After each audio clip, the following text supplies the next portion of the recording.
अस्सलामुअलैकुम, मैं हूं मोहम्मद कामरान अली। आप देख रहे हैं सोशल मोटिवेटर चैनल। आज की वीडियो में ये एक गाय है, इसके ऊपर ये आप देख सकते हैं एब्सिस बना हुआ है। ये फोड़ा है, इस फोड़ा ये दोनों अतराफ में इसके हैं। ये जानवर के लंबर वर्टी तराज होते हैं, मोहरे होते हैं, इनके दोनों अतराफ में ये आप देख सकते हैं।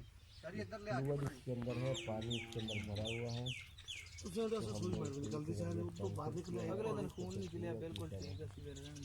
जैसे सीरम होता है ब्लड में, इसी तरह का यह मटीरियल इसके अंदर सही कर रहा है।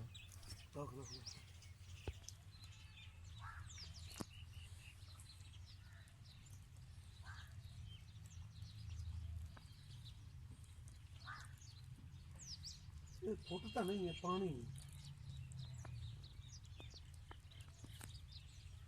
ਇਹ ਕਿੰਨੇ ਅਰਸੇ ਤੋਂ ਇਹਨੂੰ ਇਹ ਇਹ 2-3 ਮਹੀਨੇ ਹੋ ਗਏ।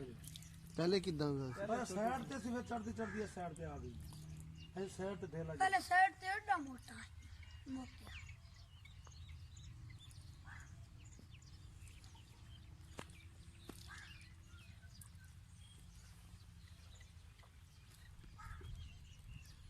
थोड़ी थल्ले करके मारी, बहुत सी मारी। ਨਹੀਂ ਉਹ ਸਿਰਫ ਚੈੱਕ ਕਰਨ ਵਾਸਤੇ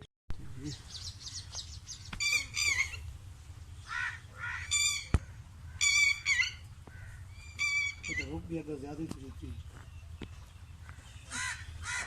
ये देखिए तो छोटा आ गया लग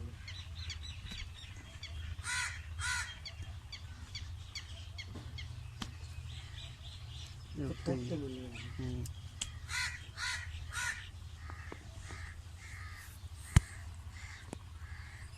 उल्लू च वगन दे डॉक्टर तो बादशाह तेरा इनको नवा बता साढ़े घाटे न पाए तेरे नाल तो लगना ही कोई नहीं। ਇਹ ਪਰੇ ਗਰੀਬਾਂ ਤੋਂ मैंने बाबा तू मार छड़े इधर नु टेक दे पीछे च पड़ के